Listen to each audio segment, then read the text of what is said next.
제 아들은 참 성실한 사람이었습니다. 어린 시절부터 한번 마음먹은 일은 끝까지 해내는 아이였고 남들이 보기에도 믿을 만한 사람이라는 말을 자주 듣곤 했습니다. 결혼을 하고 가정을 꾸리고 직장 생활을 하면서도 그 성실함은 변하지 않았습니다. 그런 아들이 어느덧 퇴직을 바라보는 나이가 되었을 때 저는 내심 안도했습니다. 그래도 30년 가까이 한 직장에서 버틴다는 건 요즘 세상에 흔치 않은 일이니까요. 직장 동료들 중에는 벌써 회사를 옮기거나 일찍 퇴직하고 새로운 길을 찾는 사람도 많았다고 들었습니다. 하지만 제 아들은 묵묵히 그 자리를 지켰습니다. 그 세월 동안 얼마나 많은 희생이 있었는지 저는 잘 알고 있습니다. 주말에도 불려나가 회의에 참석하기 일쑤였고 명절에도 제대로 쉬지 못한 적이 많았습니다.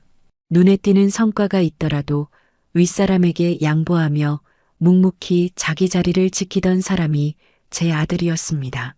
그래서 저는 퇴직을 앞둔 아들을 바라보며 이제야 조금은 편히 숨 고를 날이 오겠구나 싶었습니다.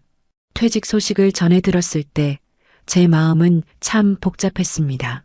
30해 동안 몸담았던 직장을 떠난다는 건 아들에게도 큰 전환점이었을 겁니다. 앞으로의 길이 어떨지 경제적으로는 괜찮을지 걱정이 앞섰지만 그래도 퇴직금이라는 든든한 보상이 따라온다고 하니 한숨 돌릴 수 있겠다 싶었습니다.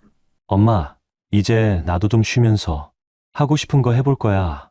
아들은 퇴직 직후 제게 이렇게 말했습니다. 얼굴에는 오랜만에 여유 같은 것이 묻어나 있었습니다. 저는 속으로 그동안 얼마나 힘들었을지 짐작하며 고개를 끄덕였습니다. 그날 이후 저는 매일 아들을 위해 기도했습니다. 퇴직 후에도 흔들림 없이 새로운 길을 찾을 수 있기를, 무엇보다 며느리와 손주들과 함께 든든한 가정을 지켜나가기를 바랐습니다. 퇴직금은 그 출발선이 되어줄 거라 믿었지요. 하지만 인생은 참 알 수 없는 것 같습니다. 퇴직 후 몇 달이 지나지 않아 늦은 밤이었습니다. 현관문이 삐걱 열리는 소리에 잠이 깼습니다. 시계를 보니 밤 11시가 훌쩍 넘은 시간이었습니다. 그 시간에 누가 올까 싶어 나가보니 아들이 술에 취해 비틀거리며 들어오는 모습이 눈에 들어왔습니다. 그 모습은 제게 낯설었습니다. 평생 책임감 하나로 살아온 사람이기에 술에 기대어 흐트러진 모습은 거의 본 적이 없었으니까요. 아이고, 너 웬일이냐? 이렇게 술을. 제가 말을 채 있기도 전에 아들은 제 앞에 털썩 주저앉아 버렸습니다. 술 냄새가 확 풍겼고 얼굴은 울상이었습니다. 순간 제 가슴이 철렁 내려앉았습니다. 엄마, 아들은 떨리는 목소리로 제 이름을 불렀습니다. 그리고는 한참 동안 아무 말도 못하고 눈물만 훔쳤습니다. 그 눈물이 바닥에 뚝뚝 떨어지는 소리가 제 심장에 그대로 박혔습니다. 저는 무슨 큰일이 난 게 아닌가 싶어 애가 탔습니다. 그러나 아들은 쉽게 입을 열지 않았습니다. 술 기운에 겨우 내뱉은 말은 제 평생에 잊을 수 없는 충격이었습니다. 한참을 흐느끼던 아들이 결국 입을 뗐습니다. 술에 젖은 목소리였지만 그 안에는 분노와 허탈함, 그리고 깊은 상실감이 뒤섞여 있었습니다. 엄마 퇴직금 있잖아. 그거 다 없어졌어. 순간 귀를 의심했습니다. 술에 취해 헛소리를 하는 건가 싶었습니다. 저는 얼른 아들의 어깨를 붙잡고 되물었습니다. 뭐라고? 무슨 소리야? 그 큰 돈을 어떻게 해? 아들은 얼굴을 두 손으로 감싸 쥔 채 고개를 절레절레 흔들었습니다. 아내가 멋대로 주식에 넣었어. 내 허락도 없이. 근데 다 날려버렸어. 그 말을 듣는 순간 제 머릿속이 하얘졌습니다.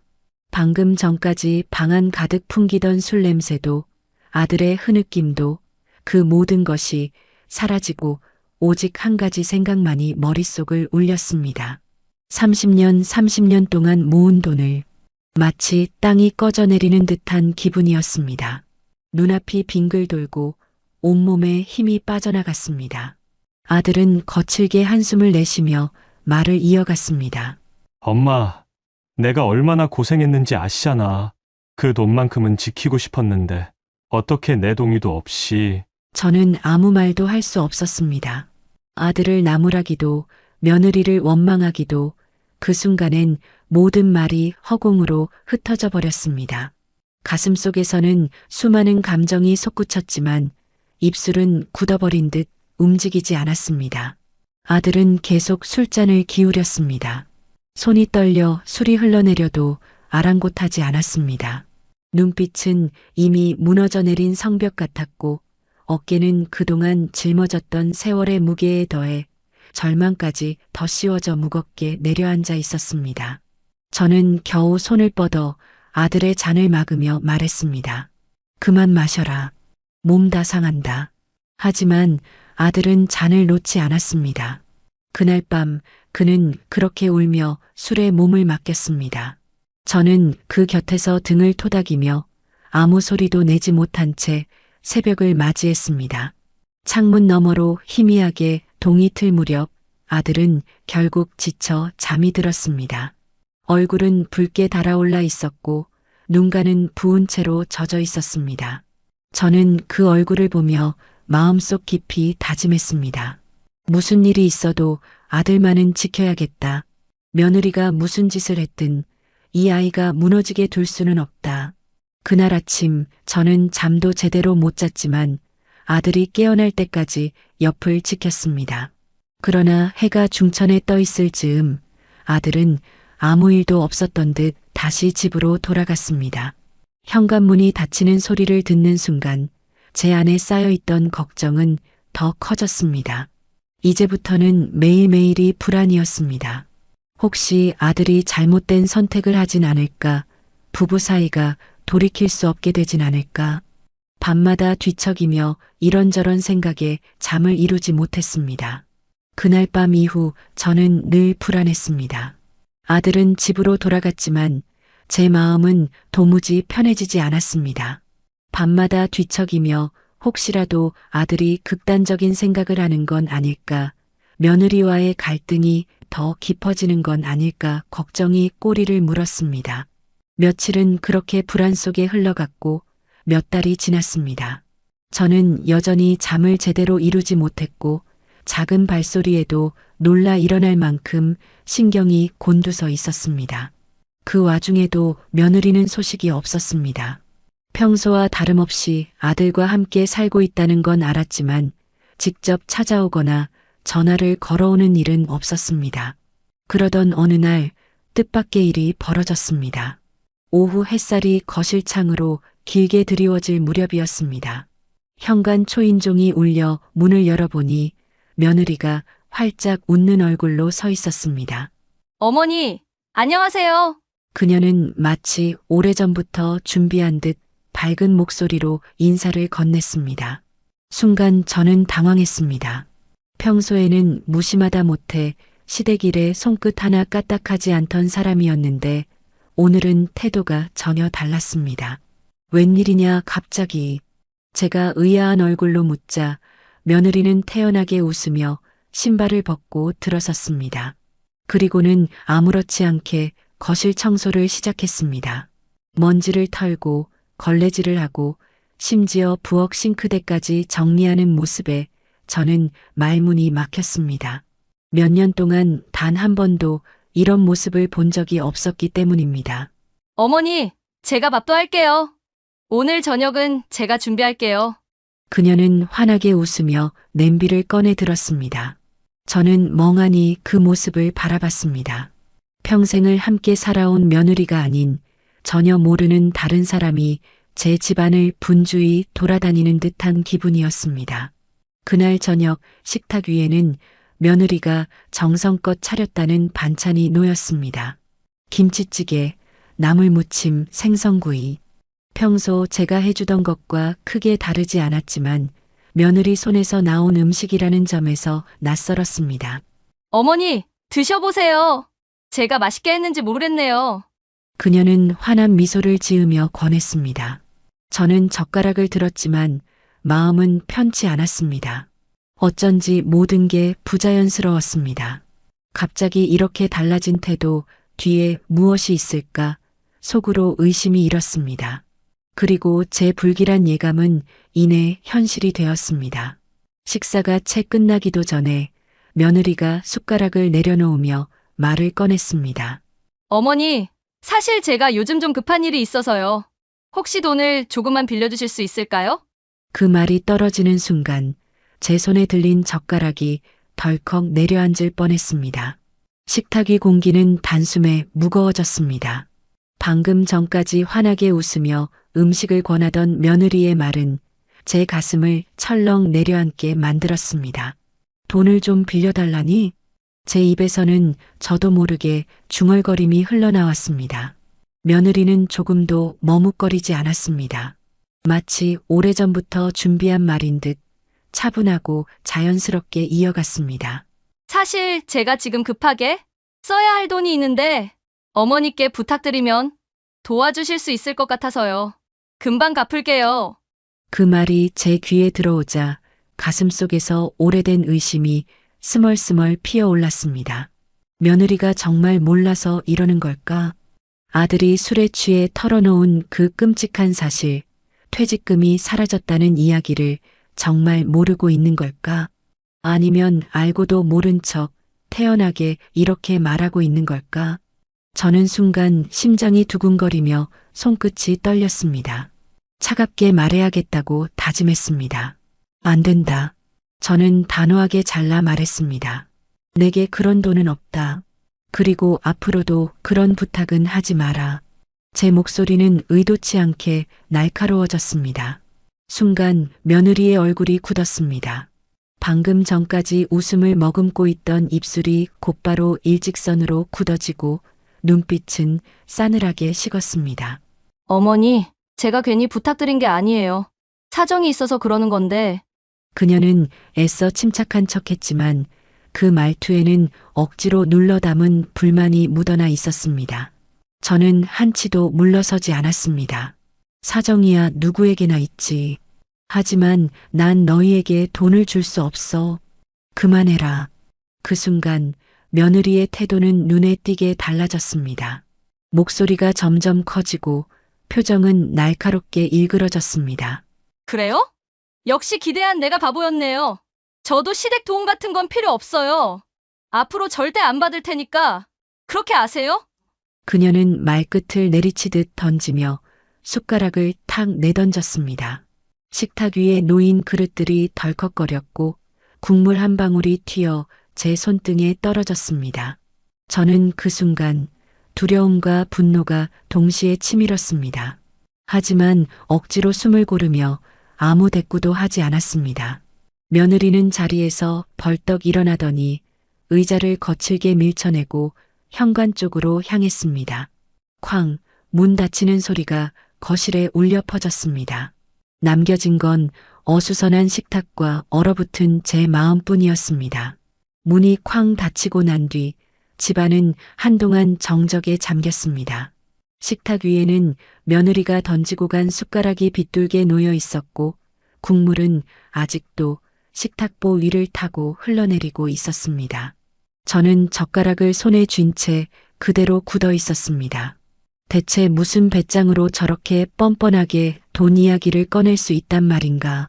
속으로는 분노와 허탈감이 뒤섞여 올라왔습니다. 하지만 그보다 더 큰 건 불안이었습니다. 분명 며느리가 그냥 돌아서 끝낼 리 없다는 생각이 들었기 때문입니다. 저는 망설이다가 결국 전화를 집어들었습니다. 수화기 너머로 들려오는 신호음이 유난히 길게 느껴졌습니다. 한참 후에야 아들이 전화를 받았습니다. 엄마, 무슨 일이세요? 아들의 목소리는 평소보다 조금 지쳐 있었습니다.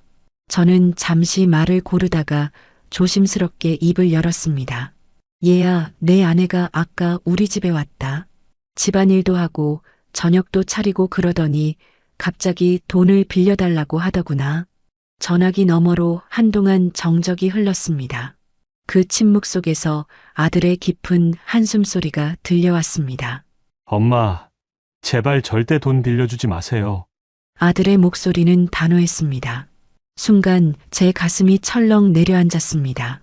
아들의 목소리는 낮게 재차 분명히 말했습니다. 엄마, 아내는 지금 제정신이 아니에요. 퇴직금 날린 것도 모자라서 또 돈을 구하려고 별짓을 다 하고 있어요.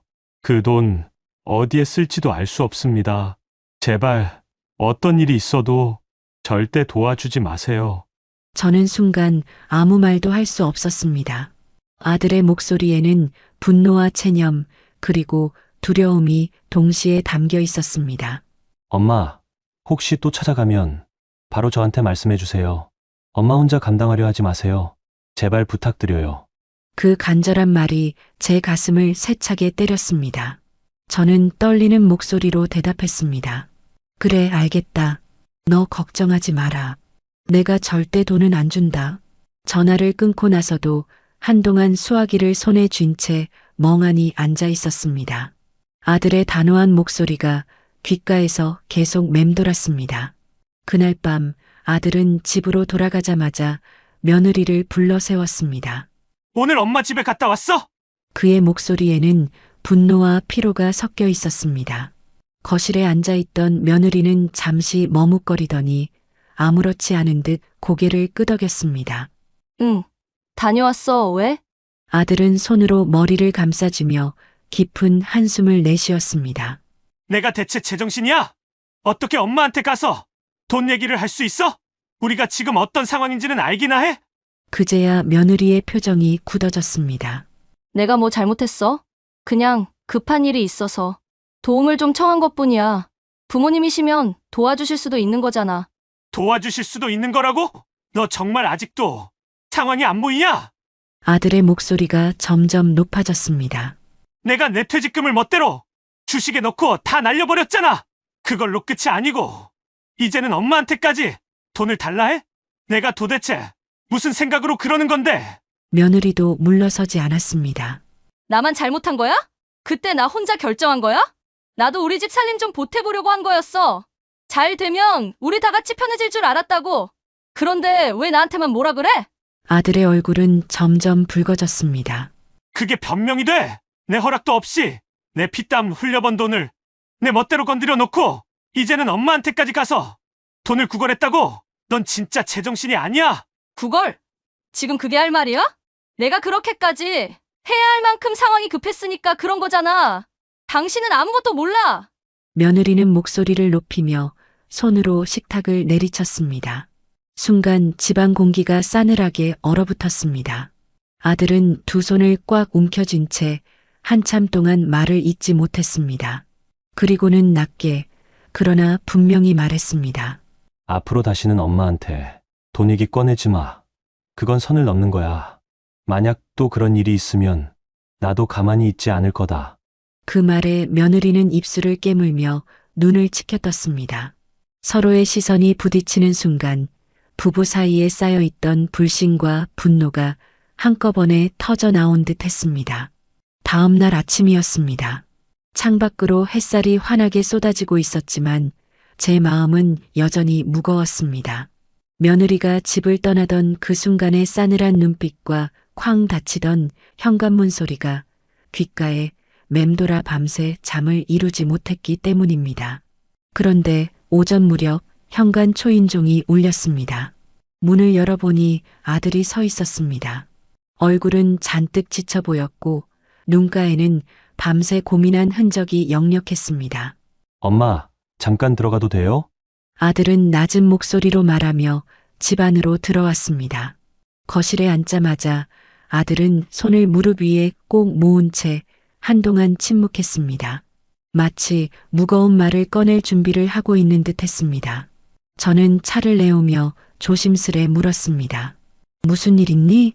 어제 일 때문에 온 거지? 아들은 고개를 끄덕였습니다. 엄마 앞으로 혹시 아내가 또 집에 찾아올 수도 있어요. 만약 오면 절대 집에 들이지 마세요. 그의 목소리는 단호했지만 동시에 깊은 체념이 묻어 있었습니다. 저는 순간 놀라 물었습니다. 왜 그러니?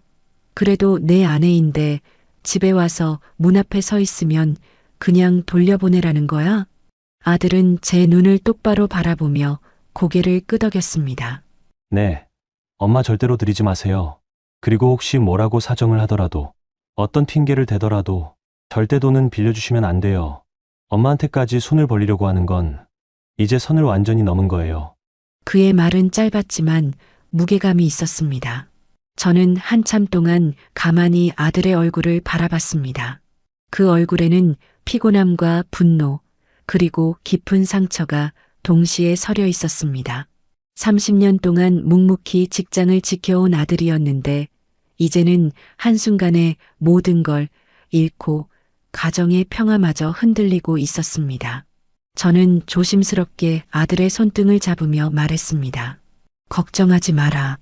엄마는 내 말대로 할 거다. 어떤 일이 있어도 문 열어주지 않을 거고 돈도 절대 안 빌려줄 거다. 그 순간 아들은 조금은 안도한 듯 깊은 숨을 내쉬었습니다. 고맙습니다. 엄마, 제가 곁에 못 있을 때 혹시라도 찾아올까봐 그것만이 제일 걱정이었어요. 그의 말은 마치 마지막 부탁처럼 들렸습니다. 저는 그 말을 가슴 깊이 새기며 고개를 끄덕였습니다.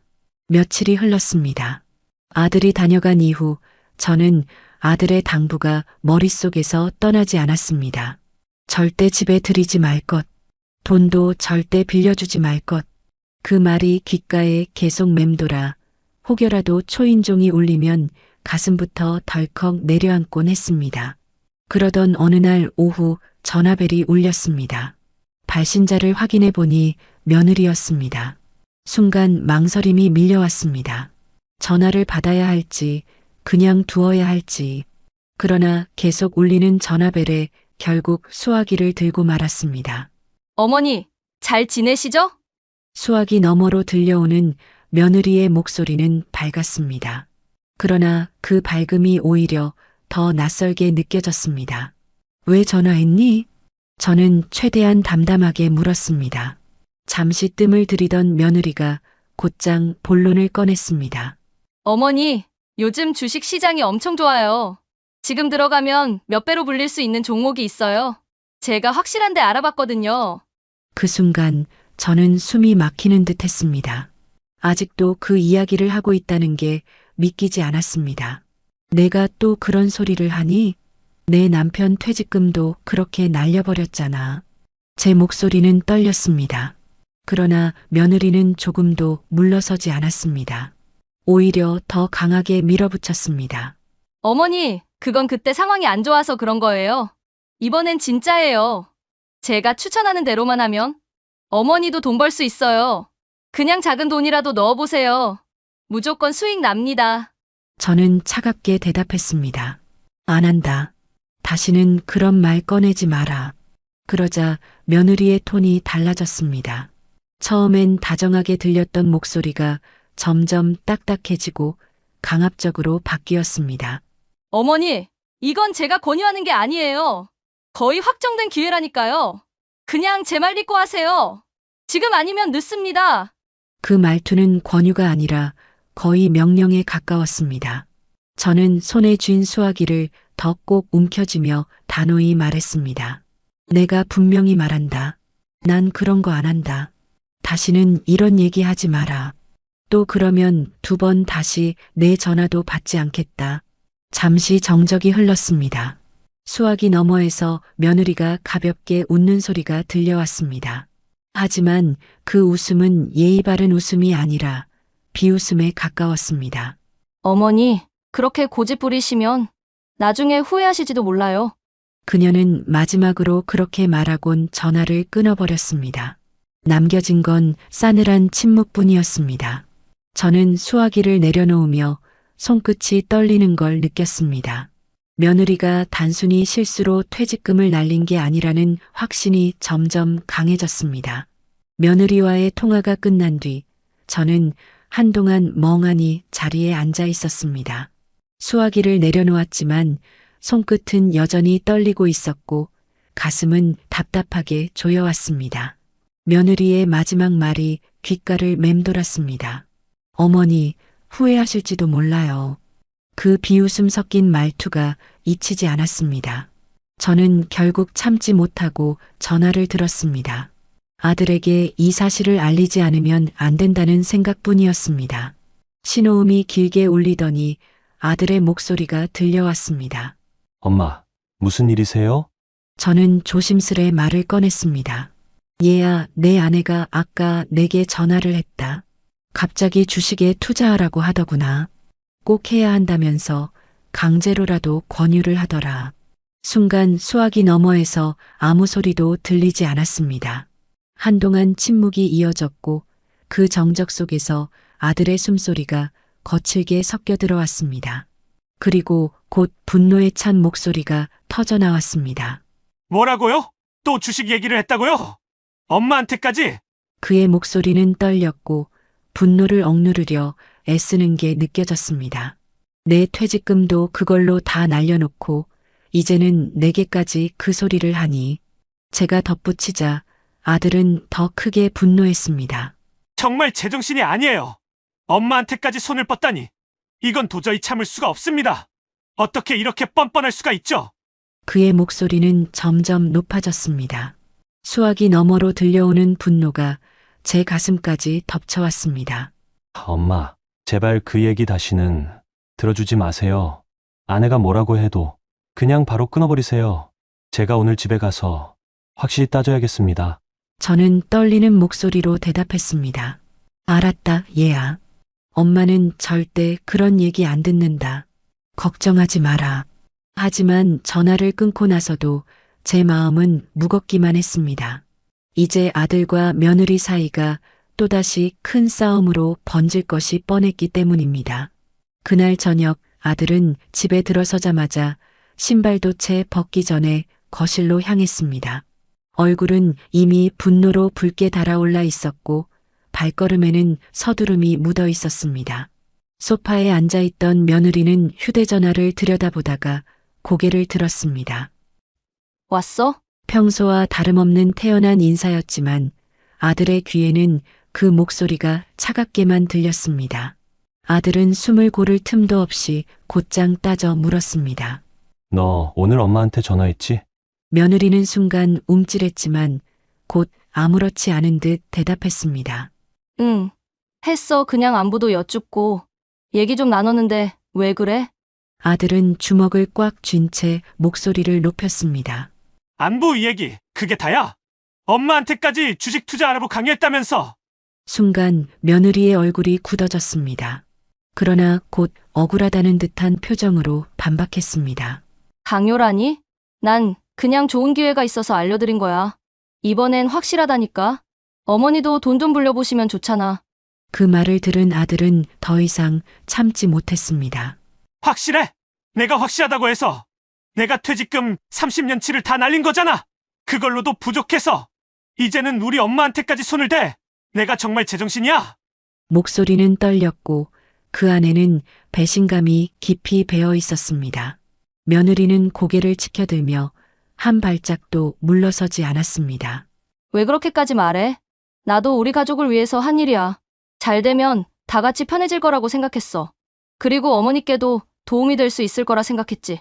아들은 분노에 차서 소파 등받이를 꽝 치며 소리쳤습니다. 그게 도움이야? 엄마를 또 위험에 끌어들이겠다는 거잖아. 내 돈, 내 인생만 망쳐놓고도 부족해서 이제는 엄마까지 망치겠다고? 거실 공기는 순식간에 얼어붙었습니다. 서로의 시선이 날카롭게 부딪혔고 대화는 더 이상 말이 아니라 서로를 향한 칼날 같았습니다. 잠시 정적이 흘렀습니다. 그러나 그 정적은 오래가지 않았습니다. 며느리가 갑자기 목소리를 높였습니다. 왜 나만 몰아세우는 거야? 당신은 뭐 그렇게 잘한 게 있어? 30년을 회사에만 목매고 살았으면서 정작 모아둔 건 퇴직금 하나잖아. 내가 아니었으면 당신은 돈 벌 기회조차 몰랐을 거야. 그 말은 아들의 가슴을 정면으로 후려쳤습니다. 아들의 눈이 크게 흔들렸고 입술은 떨렸습니다. 뭐라고? 그 퇴직금이 내가 흘린 피와 땀이라는 걸 내가 모른다고? 30년 동안 가족 위에 한 번도 허투루 쓴 적 없던 돈이야. 그런데 내가 그걸 하루아침에 허공으로 날려놓고도 이런 소리를 해? 아들의 목소리는 이미 분노로 가득 차 있었지만 며느리는 물러서지 않았습니다. 오히려 의자를 밀치며 자리에서 벌떡 일어나 큰 소리로 맞섰습니다. 나만 잘못했다고 생각하지 마. 나도 우리 집 살림을 위해서, 당신을 위해서, 애들을 위해서 한 거야. 그런데 결과가 안 좋았다고 해서 왜 나를 죄인 취급하는 거냐고? 아들은 두 손을 덜덜 떨며 머리를 감싸쥐었습니다. 살림을 위한다는 사람이 가족을 벼랑 끝으로 몰아넣어? 퇴직금은 그렇다 치더라도 엄마한테까지 돈을 요구하는 건 어떻게 설명할 거야? 그건 변명조차 안 돼. 그러자 며느리는 눈을 치켜뜨고 손을 허리에 올리며 말했습니다. 그래, 앞으로는 어머니 도움도 필요 없어. 나 혼자 다 할 거니까 당신도 나를 믿든 말든 마음대로 해. 거실은 두 사람의 고성이 얽히며 싸늘한 긴장으로 가득 찼습니다. 아들은 더 이상 말문이 나오지 않았습니다. 인내심의 끈이 끊어지려는 듯 숨소리만 거칠게 오갔습니다. 잠시 후 아들은 의자에 힘없이 주저앉으며 낮게 중얼거렸습니다. 이제는 정말 못 버티겠다. 그 한마디는 단순한 분노가 아니라 깊은 절망이 담긴 목소리였습니다. 거실 공기는 여전히 팽팽했습니다. 아들은 의자에 앉아 고개를 떨군 채 깊은 한숨만 내쉬고 있었고, 며느리는 팔짱을 낀 채 서서 날 선 눈빛으로 아들을 내려다보고 있었습니다. 잠시 침묵이 흘렀습니다. 그러나 그 침묵을 먼저 깨뜨린 건 며느리였습니다. 좋아. 퇴직금은 내 잘못이라 치자. 그렇다고 우리가 손 놓고 가만히 앉아만 있어야 돼? 지금이라도 돈을 만들어야 할 거 아냐? 그 말에 아들이 고개를 번쩍 들었습니다. 돈을 만든다고? 또 무슨 소리를 하려는 거야? 며느리는 마치 이미 결심이라도 한 듯 단호하게 말했습니다. 당신 명의로 들어놓은 적금 있지? 그리고 보험도 있잖아. 그거 당장 해지해. 그 돈으로 다시 시작하면 돼. 나한테 방법이 있어. 아들은 순간 귀를 의심했습니다. 뭐라고? 내가 지금 뭐라고 했어? 왜 그렇게 놀라? 적금이나 보험 같은 건 깨면 돼. 그 돈으로 투자하면 충분히 만회할 수 있어. 이대로 가만히 있다간 우리 앞날이 없다고. 그 말은 아들에게 또 한 번의 충격이었습니다. 그는 손으로 머리를 감싸쥐며 목소리를 높였습니다. 너 제정신이냐? 퇴직금도 모자라. 이제는 내 적금, 내 보험까지 건드리겠다고? 그건 우리 가족의 최소한의 안전망이야. 그걸 없애면 정말 끝장이 난다고. 그러나 며느리는 물러서지 않았습니다. 오히려 더 강하게 몰아붙였습니다. 끝장이 난다고? 이미 끝난 거나 다름없잖아. 손 놓고 있으면 더 무너지는 거야. 당신은 왜 이렇게 소극적이야? 내가 하자면 좀 믿고 따라와봐. 아들의 얼굴은 붉게 달아올라 있었고 눈가에는 절망이 번지고 있었습니다. 내가 믿으라고 해서 내 인생 30년 대가를 잃었어. 그런데 또 믿으라고? 이제는 정말 한 푼도 내 손에 맡기지 않을 거다. 두 사람의 대화는 더 이상 대화가 아니었습니다. 며느리의 집요한 요구와 아들의 단호한 거절이 부딪히며 거실은 전쟁터가 되었습니다. 며느리의 목소리는 점점 더 날카로워졌습니다. 당신은 평생 그렇게만 살 거야? 아무것도 안 하고 그냥 움켜진 거 붙들고 앉아 있으면서 불안해하다가 늙어 죽을 거냐고. 아들은 더는 참지 못하고 자리에서 벌떡 일어났습니다. 손끝이 떨리고 심장은 쿵쾅거리며 터져나올 듯 뛰었습니다. 됐어. 너랑은 더 이상 얘기 못하겠다. 아들의 목소리는 단호했지만 그 안에는 지쳐버린 체념이 섞여 있었습니다. 그러자 며느리는 비웃음을 흘리듯 말했습니다. 그래, 도망치면 편하지. 책임질 용기도 없는 사람이니까. 그 말은 아들의 가슴을 깊게 후벼 팠습니다. 그는 두 주먹을 움켜쥔 채 한참 동안 며느리를 바라보다가 고개를 절레절레 흔들었습니다. 나는 30년 동안 책임만 지며 살았다. 하지만 이제는 너 때문에 모든 게 무너졌다. 더 이상은 같이 있을 수 없다. 그는 방으로 들어가 서둘러 가방 몇 개를 챙겼습니다. 옷가지와 서류 몇 장, 그리고 손에 익은 물건들만 담아들었습니다.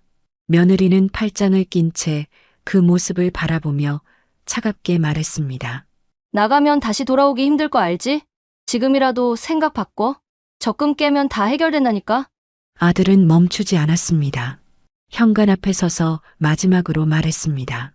적금도 엄마도 내 손에 맡기지 않을 거다. 더 이상은 안 된다. 그 말과 함께 현관문이 쾅 하고 닫혔습니다. 그날 밤 제 집 현관문이 열렸습니다. 아들이 가방을 들고 들어왔습니다. 얼굴은 창백했고 눈빛은 한없이 지쳐 있었습니다. 엄마, 당분간 여기서 지내야 할 것 같아요. 그의 목소리는 떨렸습니다. 저는 말없이 아들의 가방을 받아들고 현관에 내려놓았습니다. 가슴이 무너져 내리는 듯 했지만 그 순간만큼은 아무 말도 하지 않았습니다. 아들이 기댈 수 있는 건 이제 저뿐이라는 걸 잘 알고 있었으니까요. 며칠이 흘렀습니다. 아들은 제 집에 머무르며 겨우 마음을 추스르고 있었습니다. 여전히 밤마다 뒤척이며 한숨을 쉬었지만 최소한 며느리의 압박에서 벗어나 조금은 숨을 돌릴 수 있었습니다.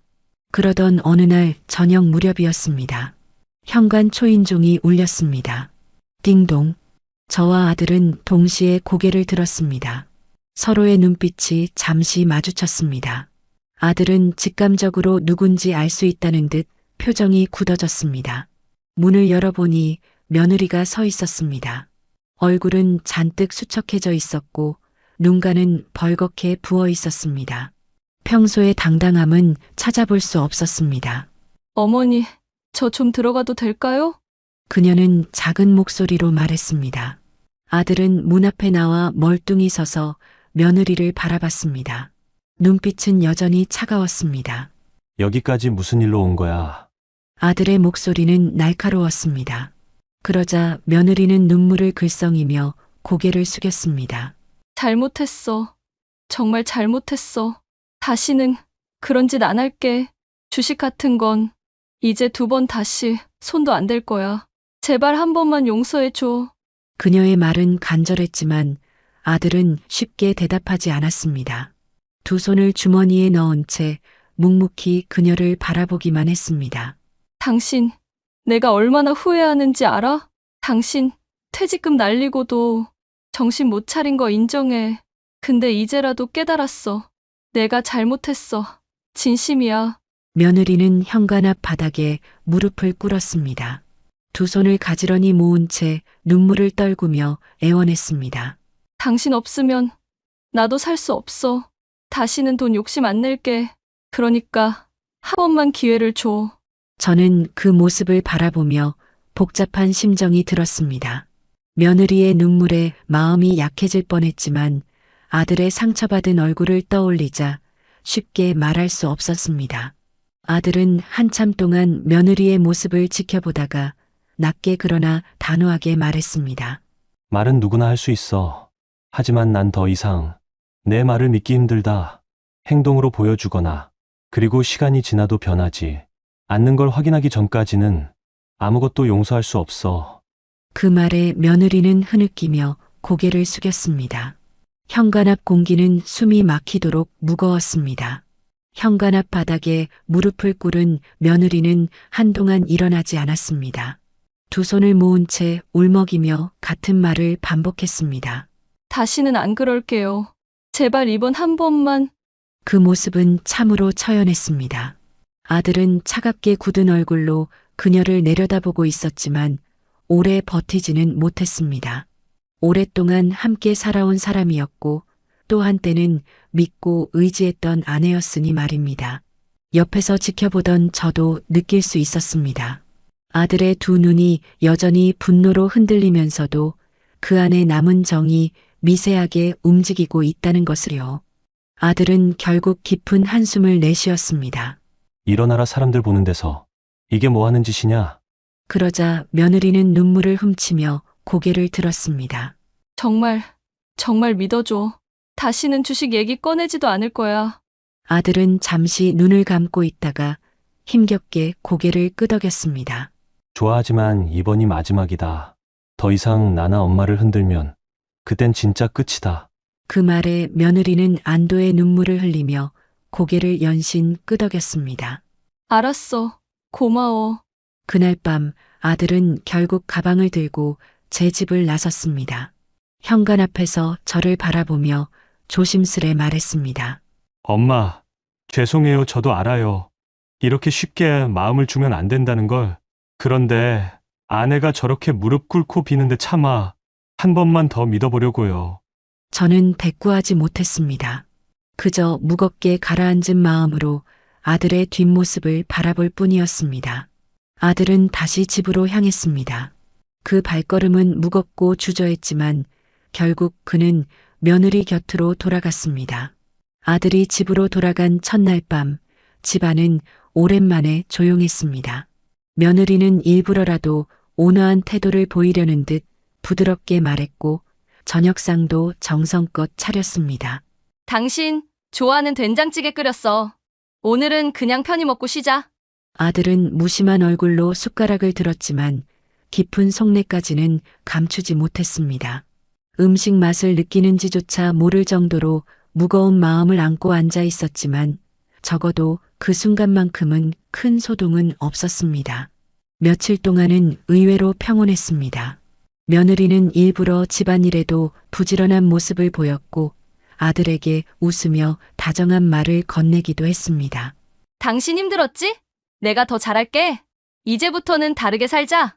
아들은 마음속 불신을 완전히 거두지는 못했지만 그래도 다시 예전의 일상이 조금씩 돌아오는 듯해 안도했습니다. 그러나 그 평온은 오래가지 않았습니다. 어느 날 저녁 아들이 퇴근 후 거실 소파에 앉아 있는데 며느리가 조심스레 다가왔습니다. 있잖아. 지난번에 내가 말한 거 말고 진짜 안전한 방법이 하나 있더라고. 아들은 순간 얼굴이 굳었습니다. 또 무슨 얘기야? 내가 뭐라 했는지 벌써 잊었어? 며느리는 잽싸게 손사래를 치며 변명했습니다. 아니 주식은 절대 아니야. 그냥 적금보다 조금 더 이자 높은 상품이 있어서 은행에서 소개받았어. 그거 정도는 해도 괜찮잖아? 위험한 것도 아니고. 아들의 눈빛은 날카로워졌습니다. 또 돈 얘기구나. 너 정말 못 고치네. 아니라니까. 이건 진짜 안전하다니까. 그냥 내 말 한 번만 들어봐. 며느리는 애써 웃음을 지었지만 그 눈빛에는 다시 예전과 같은 욕심이 번지고 있었습니다. 아들은 손으로 얼굴을 감싸쥐며 깊은 한숨을 내쉬었습니다. 내가 왜 다시 집에 돌아왔는지 스스로도 모르겠다. 또 이런 얘기 들으려고 돌아온 게 아닌데. 그 순간 잠시 평온했던 두 사람의 일상은 다시 갈라지는 금이 가기 시작했습니다. 며느리가 안전하다는 말로 꺼낸 은행 상품 이야기는 단순한 시작에 불과했습니다. 처음에는 조심스레 말을 꺼내던 며느리는 며칠 지나자 점점 더 집요하게 돈 이야기를 이어갔습니다. 당신 진짜 이번 건 다르다니까. 주식도 아니고 그냥 은행에서 보장하는 거라니까. 적금에 넣어두나 이자 조금 더 받는 걸로 바꾸나 똑같잖아. 오히려 이득이잖아. 아들은 대꾸하지 않고 신문만 넘겼습니다. 그러나 며느리는 대답이 돌아오지 않자 더 목소리를 높였습니다. 대체 왜 이렇게 고집이 센 거야? 나도 이제 실수 안 하겠다는데 왜 나를 못 믿어? 우리 집 살림을 내가 책임지려고 하는데.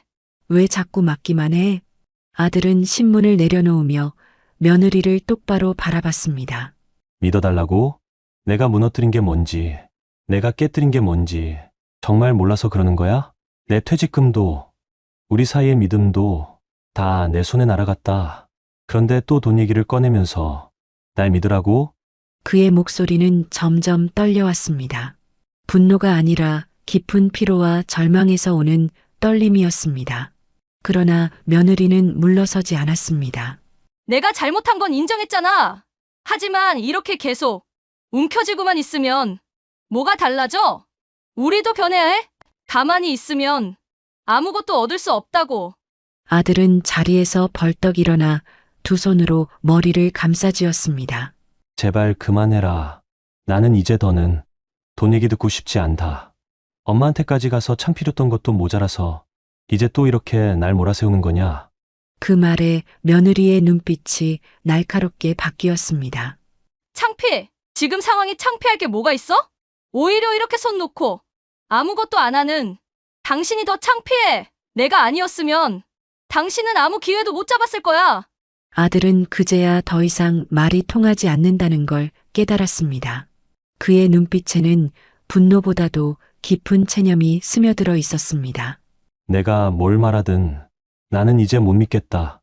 이 집에서 이런 얘기가 더 나오면 나도 끝까지 못 버틴다. 그 목소리에는 한계에 다다른 남자의 결심이 묻어 있었습니다. 며느리는 아들의 단호한 목소리에 잠시 입술을 깨물며 침묵했습니다. 하지만 그 침묵은 오래가지 않았습니다. 곧 그녀의 눈빛은 차갑게 변했고 말투도 바뀌었습니다. 좋아. 당신이 그렇게 못 믿겠다고 하니까 나도 방법을 바꿔야겠네. 아들은 고개를 들어 그녀를 바라봤습니다. 며느리의 얼굴에는 더 이상 눈물이나 후회의 기색이 없었습니다. 대신 낯선 냉기가 서려 있었습니다. 적금이랑 보험 있잖아. 그거 당신은 혼자 쌓은 게 아니지 않아? 우리 가족을 위해 넣어둔 거잖아. 그러니까 나한테도 권리가 있어. 당신이 안 한다면 내가 직접 해지해버릴 거야. 아들은 눈이 휘둥그레졌습니다. 뭐라고? 내가 지금 뭐라고 했어? 내 이름으로 된 건 없지만 부부인데 뭐든 같이 쓰는 게 당연한 거 아니야? 당신이 계속 고집만 부리면 난 직접 은행 가서 처리할 거야. 사인만 하면 되는 거잖아. 그 말에 아들은 자리에서 벌떡 일어나 목소리를 높였습니다. 너 감히 그런 생각도 하지 마. 그건 내 이름으로 된 거고 내가 땀 흘려 모은 마지막 안전망이야. 그걸 건드리면 우리 사이 진짜 끝장나는 줄 알아. 그러자 며느리는 팔짱을 끼며 비웃듯 말했습니다. 끝장. 이미 끝난 거 아니야? 퇴직금도 날아갔고 지금 이렇게 서로 못 믿으면서 사는 게 정상이라고 생각해? 아들은 두 손을 떨며 벽에 기대었습니다. 분노와 무력감이 동시에 밀려와 숨이 가빠졌습니다. 넌 진짜 선을 넘고 있어. 그걸 깨버리면 나도 더 이상 널 아내로 생각하지 않을 거다. 하지만 며느리는 물러서지 않았습니다. 오히려 눈빛을 더욱 매섭게 세우며 마지막 한마디를 내뱉었습니다. 당신이 협조 안 하면 나 혼자서라도 할 거야. 두고 봐. 거실은 다시 정적에 잠겼습니다. 하지만 이번 정적은 예전과 달랐습니다.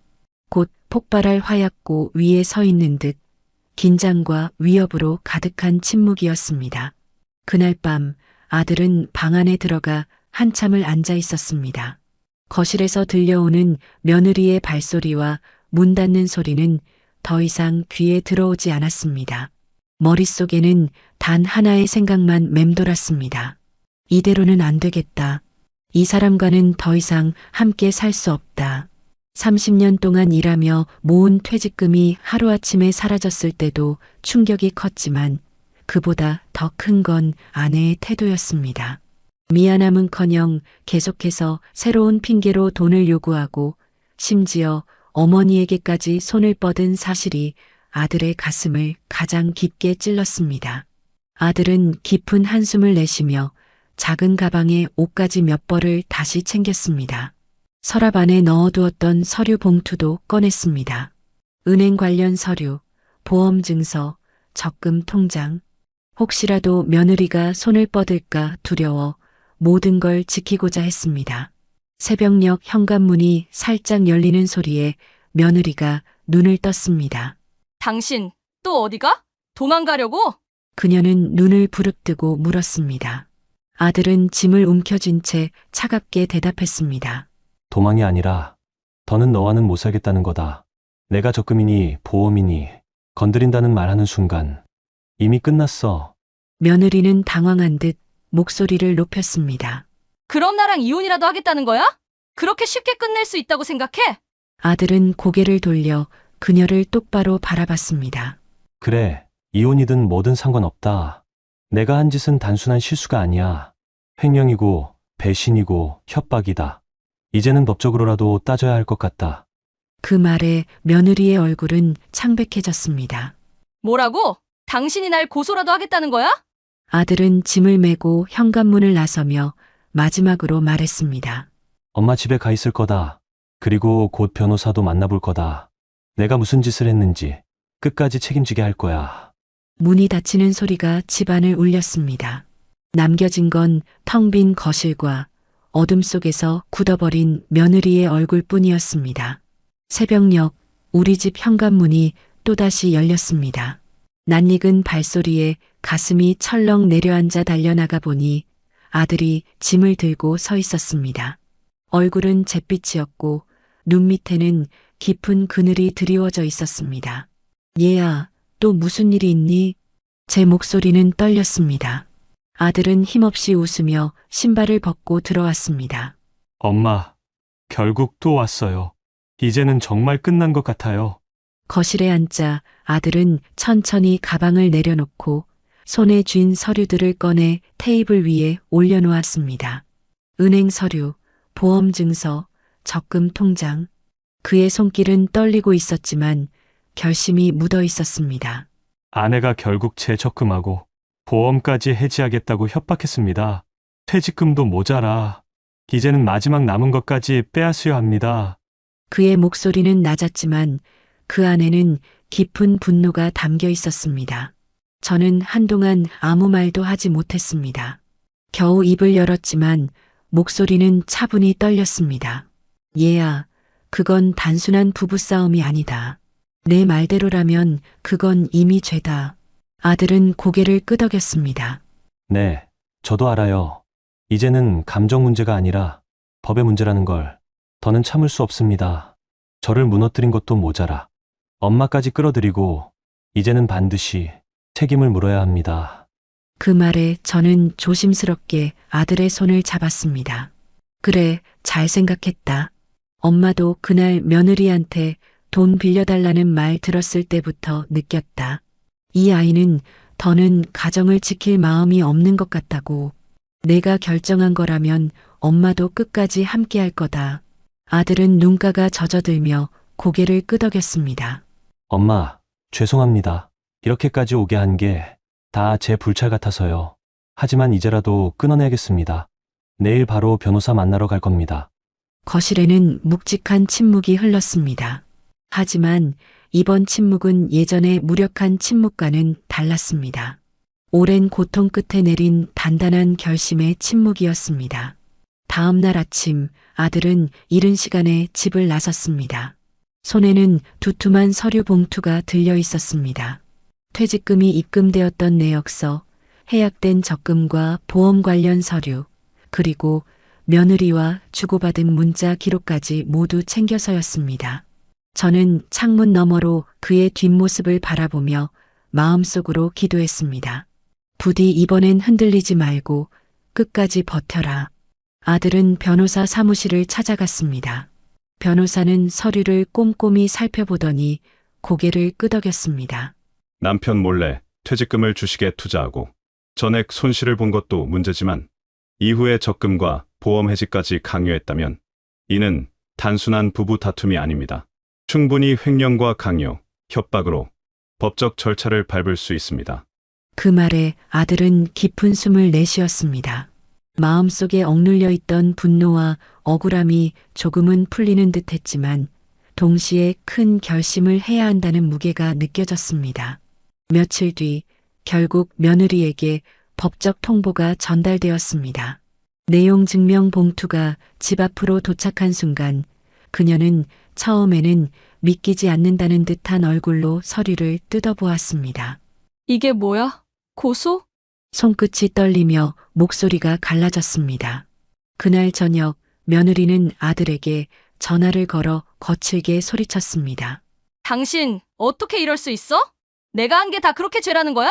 고작 이 일 가지고 날 감옥에 보내겠다는 거야? 아들은 단호하게 대답했습니다. 고작 내가 한 건 실수가 아니라 범죄야. 퇴직금도 엄마한테 했던 행동도 다 선 넘은 거야. 이제는 법 앞에서 책임져야 한다. 며느리는 한참 동안 아무 말도 못하다가 결국 분노를 이기지 못하고 수화기 너머에서 울부짖었습니다. 좋아. 끝까지 가보자는 거지? 내가 가만히 있을 줄 알아? 전화는 거칠게 끊겼고 집안은 다시 고요해졌습니다. 그러나 그 고요함 속에서 아들은 더 이상 흔들리지 않았습니다. 마음속 결심은 이미 굳어져 있었기 때문입니다. 며느리에게 내용 증명이 전달된 지 며칠 후 경찰서에서 출석 요구서가 도착했습니다. 그녀는 처음에는 그것조차 대수롭지 않게 넘기려 했습니다. 에이, 그냥 부부 사이 문제인데 경찰이 뭘 하겠어. 스스로를 위로하며 태연한 척했지만 봉투를 내려놓는 손끝은 떨리고 있었습니다. 정해진 날 며느리는 결국 경찰서에 출석했습니다. 조사실 안에서 형사가 차분히 물었습니다. 퇴직금을 남편 동의 없이 투자하신 게 맞습니까? 그녀는 고개를 숙였다가 억지로 웃음을 지으며 대답했습니다. 가정을 위해서였어요. 잘 되면 다 같이 편해질 거라 생각했어요. 일부러 그런 게 아니에요. 형사는 다시 물었습니다.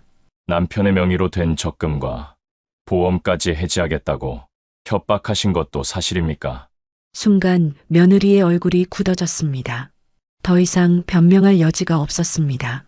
조사는 몇 시간 동안 이어졌고 며느리는 점점 지쳐갔습니다. 집으로 돌아온 그녀의 얼굴에는 분노와 불안이 동시에 얹혀 있었습니다. 며칠 뒤 사건은 정식으로 검찰에 송치되었습니다. 이제 단순한 가정 내 갈등이 아니라 법정에서 다뤄질 문제가 되어버린 것입니다. 법원 출석 통보서를 받은 날 며느리는 그제야 상황의 심각성을 깨닫고 거실 바닥에 주저앉아 한참 동안 울었습니다. 설마 진짜 이렇게까지 될 줄은 몰랐는데. 하지만 이미 늦어버렸습니다. 첫 재판날 법정 안에는 긴장감이 감돌았습니다. 아들은 굳은 표정으로 방청석에 앉아 있었고 며느리는 피고석에 앉아 창백한 얼굴로 재판장의 말을 기다리고 있었습니다. 재판장은 차분한 목소리로 물었습니다. 피고는 남편의 퇴직금을 무단으로 투자하고 이후 적금과 보험 해지를 강요한 사실을 인정합니까? 잠시 침묵하던 며느리는 결국 고개를 떨구며 낮은 목소리로 대답했습니다. 네, 인정합니다. 그 순간 법정 안공기는 무겁게 가라앉았습니다. 아들의 눈빛에는 분노와 안도 그리고 씁쓸함이 동시에 어렸다. 재판은 몇 차례 더 이어졌습니다. 며느리 측 변호인은 가정을 위해 잘해보려다 결과가 좋지 않았을 뿐이라며 선처를 호소했지만 증거들은 명확했습니다. 퇴직금 입출금 내역, 증권사 거래 기록, 그리고 며느리가 적금과 보험 해지를 강요한 문자 메시지까지 모두 제출되었기 때문입니다. 재판이 거듭될수록 며느리의 얼굴은 점점 더 초췌해져 갔습니다. 피고석에 앉아 있을 때마다 손을 떨며 눈물을 흘렸지만 그 눈물이 진심의 후회인지 아니면 두려움에서 비롯된 것인지 누구도 쉽게 단정할 수 없었습니다. 마침내 선고일이 다가왔습니다. 법정 안은 숨소리조차 크게 들릴 만큼 고요했습니다. 판사가 천천히 판결문을 읽어 내려갔습니다. 피고는 배우자의 재산을 무단으로 처분하고 이후 재산 해지를 강요하며 협박한 사실이 인정됩니다. 이는 단순한 가정 내 분쟁을 넘어 명백한 범죄 행위로 판단됩니다. 따라서 피고에게 징역형을 선고합니다. 다만 초범이라는 점과 반성의 태도를 일부 감안하여 집행유예를 병과합니다. 순간 며느리의 어깨가 툭 하고 떨어졌습니다. 감옥에 당장 수감되지는 않았지만 사회적으로는 돌이킬 수 없는 낙인이 찍힌 순간이었습니다. 아들은 판사의 말을 묵묵히 들었습니다. 얼굴에는 복잡한 감정이 엇갈렸습니다. 분노가 완전히 가라앉은 것은 아니었지만 한편으로는 오래 짓눌러 왔던 무거운 짐이 조금은 내려간 듯 했습니다. 저 역시 방청석에 앉아 그 장면을 지켜보며 가슴이 서늘해졌습니다. 오랜 시간 가족이라 부르던 며느리가 결국 법정에서 죄인으로 서 있는 모습을 보니 안타까움과 허망함이 동시에 밀려왔습니다. 재판이 끝난 뒤 법정 밖으로 나온 아들은 잠시 하늘을 올려다보았습니다. 깊은 한숨이 터져 나왔습니다. 엄마 이제 정말 끝났네요. 저는 그의 어깨를 조용히 두드리며 말했습니다. 얘야, 끝이 아니라 시작이다. 다시 살아가야지.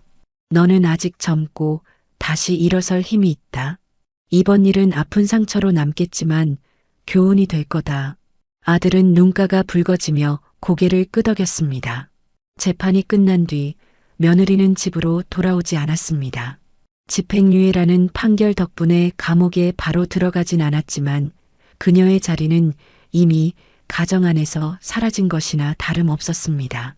며칠 동안 집안은 쓸쓸했습니다. 텅 빈 거실, 부엌 구석에 덩그러니 놓인 며느리의 물건 몇 가지가 이따금 눈에 들어왔습니다. 아들은 그 물건들을 볼 때마다 한숨을 쉬며 고개를 돌렸습니다. 엄마, 이젠 정리해야겠죠? 그는 스스로 결심한 듯 말했습니다. 저는 고개를 끄덕였습니다. 그래야지. 이제는 내 앞날을 위해서라도 정리할 건 정리해야 한다. 아들은 결국 이혼 절차를 밟기로 했습니다. 변호사와 다시 상담을 하고 서류를 제출하며 긴 시간을 보내야 했습니다. 그 과정은 쉽지 않았지만 아들은 한 걸음씩 묵묵히 걸어나갔습니다. 며느리는 집행유예 상태에서 친정으로 돌아갔다는 소문만 들려왔습니다. 직접 연락을 해오는 일은 없었고 그 이름조차도 아들의 입에서 더 이상 나오지 않았습니다. 시간이 흐르면서 조금씩 일상이 제자리를 찾아가기 시작했습니다. 아들은 어머니 집에서 지내며 새로운 일을 구했고 작은 회사에서 다시 시작하게 되었습니다. 월급은 예전만큼 많지 않았지만 그는 오히려 마음은 한결 가볍다고 했습니다. 엄마, 돈은 조금 적어도 괜찮아요. 이제는 다시 차곡차곡 쌓아가면 되잖아요. 그의 목소리에는 오래간만에 희망이 묻어 있었습니다. 저는 그런 아들을 보며 마음 한켠이 놓였습니다. 그래, 얘야. 사람은 돈으로만 사는 게 아니다. 이번 일을 겪으면서 내가 얼마나 단단해졌는지 엄마는 안다. 밤이 깊어갈 때면 우리는 함께 따뜻한 차를 마시며 조용히 이야기를 나누곤 했습니다. 상처가 완전히 아물지는 않았지만 적어도 서로에게 기댈 수 있다는 사실만으로도 큰 위로가 되었습니다. 몇 달의 시간이 흘렀습니다. 긴 서류 절차와 여러 번의 조정 끝에 마침내 법원에서 최종 결정이 내려졌습니다. 아들은 공식적으로 며느리와 이혼을 하게 되었습니다. 그날 법원을 나서던 아들의 얼굴에는 긴장과 피로가 뒤섞여 있었지만 그 속에는 확실한 안도감이 자리하고 있었습니다. 그는 하늘을 올려다보며 길게 숨을 내쉬었습니다. 엄마, 이제 정말 끝났습니다. 드디어 자유로워졌어요. 저는 그 옆에서 아들의 어깨를 두드리며 미소를 지었습니다. 그래, 얘야. 얼마나 고생했니? 이제부터는 내 삶을 다시 살면 된다. 뒤돌아보지 말아라. 이혼 이후 아들은 눈에 띄게 달라졌습니다. 더 이상 전화벨이 울릴 때마다 움찔하지 않았고 누구의 눈치를 보며 하루를 보내지도 않았습니다. 새로운 일터에서 묵묵히 땀 흘리며 일했고 퇴근 후에는 제 곁에 앉아 이런저런 대화를 나누며 하루를 마무리했습니다. 우리는 함께 장을 보고 저녁 밥상을 차려 앉아 웃음을 나누는 시간이 점점 늘어갔습니다. 아들의 얼굴에도 오랜만에 여유 있는 미소가 찾아왔습니다. 엄마, 이렇게 사는 게 진짜 행복이네요. 단순하고 조용하지만 마음이 편해서 좋습니다. 그의 말에 저는 고개를 끄덕이며 대답했습니다. 그래, 얘야. 마음이 편한 게 가장 큰 행복이다. 앞으로는 좋은 날만 남을 거다. 밤이면 우리는 함께 마당에 앉아 차를 마시며 별빛을 바라보았습니다. 며느리와의 갈등으로 얼룩졌던 지난날이 서서히 뒤안길로 사라지고 대신 평온과 희망이 우리 앞에 놓여 있음을 느낄 수 있었습니다. 아들은 이혼이라는 아픈 과정을 겪었지만 그 속에서 다시 태어난 듯 새로운 삶을 맞이했습니다. 그리고 저 역시 아들과 함께하는 이 시간 속에서 늦은 행복을 누릴 수 있었습니다.